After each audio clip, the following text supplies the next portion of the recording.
চলতি দশকের মধ্যে ভয়াবহ তুষার ঝড়ের কবলে পড়েছে যুক্তরাষ্ট্র। ভোগান্তিতে পড়েছেন ৩০টির বেশি অঙ্গরাজ্যের ৬ কোটির বেশি মানুষ। ৭ অঙ্গরাজ্যে জারি করা হয়েছে জরুরি অবস্থা।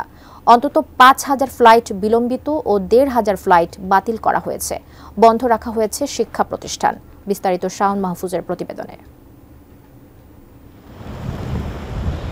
গত এক দশকের মধ্যে সবচেয়ে ভয়াবহ তুষারপাত ও বৈরী আবহাওয়ার কবলে যুক্তরাষ্ট্র। এতে ৩০টির বেশি অঙ্গরাজ্যের ৬ কোটি ২০ লাখ মানুষ ব্যাপক ভোগান্তিতে পড়েছেন। এরই মধ্যে Kentucky, Virginia, West Virginia, Arkansas, New Jersey, Kansas ও মিসৌরি অঙ্গরাজ্যে জরুরি অবস্থা জারি করা হয়েছে। মধ্যাঞ্চল থেকে শুরু হওয়া শীতকালীন ঝড়ের প্রভাবে তাপমাত্রা আশঙ্কাজনক হারে কমেছে।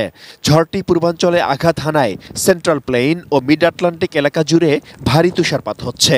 পূর্বাঞ্চলের অর্ধেক এলাকা জুড়ে সর্বনিম্ন ৮ ইঞ্চি ও সর্বোচ্চ ১৫ ইঞ্চি গভীর বরফে ঢাকা পড়তে পারে বলে সতর্ক করেছে মার্কিন আবহাওয়া দপ্তর। জরুরি প্রয়োজন ছাড়া বাসিন্দাদের বাড়ির বাইরে না যাওয়ার পরামর্শ দেওয়া হয়েছে। ফ্লোরিডা ও মিসিসিপির মতো রাজ্য, যেগুলোর বাসিন্দারা তীব্র ঠান্ডার সঙ্গে পরিচিত নয়, তাদেরকে সতর্ক থাকার আহ্বান জানানো হয়েছে। মার্কিন আবহাওয়া দপ্তর জানিয়েছে, সোমবার পর্যন্ত তুষারপাত অব্যাহত থাকবে। এরপর ফিরতে পারে স্বাভাবিক অবস্থায়।